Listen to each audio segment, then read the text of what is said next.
اے ایمان والو، تم پر روزہ فرض کیا گیا جس طرح تم سے پہلے امتوں کے لوگوں پر فرض کیا گیا تھا، اس طرح پر کہ تم روزہ کے بدل رفتہ رفتہ متقی بن جاؤ۔ تھوڑے دنوں روزہ رکھ لیا کرو، پھر اس میں بھی اتنی آسانی کہ جو شخص تم میں سے ایسا بیمار ہو جس میں روزہ رکھنا مشکل یا معذر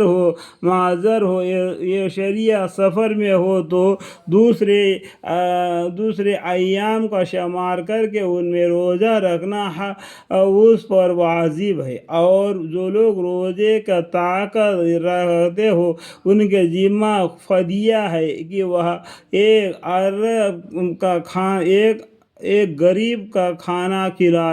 دے دینا، اور جو شخص خوشی سے زیادہ خیر کرے کہ زیادہ فدیہ دے تو اس شخص کے لیے اور بھی بہتر ہے، اور تمہارا روزہ رکھنا اس حال میں زیادہ بہتر ہے اگر تو روزے کی فضیلت کی خبر رکھتے ہو۔ وہ تھوڑے دن ماہ رمضان ہے جس میں یہ قرآن مجید بھیجا گیا ہے، جس کا ایک وصف یہ ہے کہ لوگوں کے لیے ذریعہ ہدایت، اور دوسرا وصف وجہ الدلالت ہے منزمل ان کتاب کی جو کہ ذریعہ ہدایت بھی ہے اور حق و باطل میں فیصلہ کرنے والی بھی ہے۔ جو شخص اس ماہ میں موجود ہو اس کو ضرور اس ماہ میں روزہ رکھنا چاہیے، اور جو شخص بیمار ہو یا سفر میں ہو تو دوسرے ایام کا اتنا ہی شمار کر کے ان میں روزہ رکھنا اس پر واجب ہے۔ اللہ تعالیٰ کو تمہارے ساتھ احکام میں آسانی کرنا منظور ہے، اور تمہارے ساتھ دشواری منظور نہیں، اور تاکہ تم لوگ ایام عادیہ قضا کے شمار کی تکمیل کر لیا کرو کہ ثواب میں کمی نہ رہے۔ لہذا تم لوگ اللہ تعالیٰ کی بزرگی و سرا بیان کیا کرو اس پر کہ تم کو ایک ایسا طریقہ بتلا دیا اور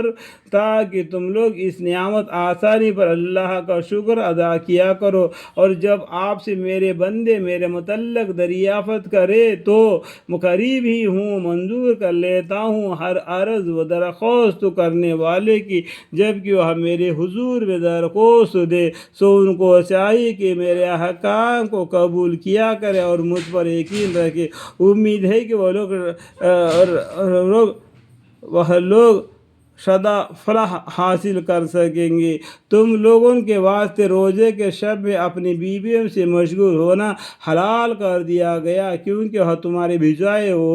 بھیجونے کے ہیں اور تم ان کے بجائے اوڑھنے بھیجونے کے ہو۔ خدا تعالیٰ کو اسی خبر دی کہ تم خیانت کر کے گناہ میں اپنے کو مبتلا کر رہے تھے، مگر خیر اللہ تعالیٰ نے تم پر عنایت فرمائی اور تم سے گناہ کو دھو دیا، سو اب ان سے ملاؤ، اور جو قانون اجازت اللہ تعالیٰ نے تمہارے لیے تجویز کر دیا ہے بلا تکلف اس کا سامان کرو اور کھاؤ اور پیو بھی اس وقت تک کہ تم کو سفید خط یعنی نور صبح صادق متمائز ہو جاوے سایہ خط، پھر صبح صادق سے رات تک روزہ پورا کیا کرو، اور ان بیویوں سے اپنا بدن بھی مت ملنے دو جس زمانے میں کہ تم لوگ اعتقاد والے ہو۔ مسجدوں میں ایک خداوندی ضابطے ہیں، سو ان سے نکلنے کے نزدیک بھی مت ہو۔ اس طرح اللہ تعالیٰ اپنے اور احکام بھی لوگوں کے اصلاح کے واسطے بیان فرمایا کرتے ہیں، اس امید پر کہ وہ لوگ پرہیز رکھیں اور آپس میں ایک دوسرے کے مال ناحق طور مت کھاؤ، اور ان کے جھوٹے مقدم کو حکام کے یہاں اس غرض سے رجوع مت کرو کہ اس کے ذریعہ سے لوگوں کے مالوں کا ایک حصہ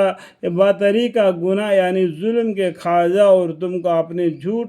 و ظلم کا علم بھی ہو۔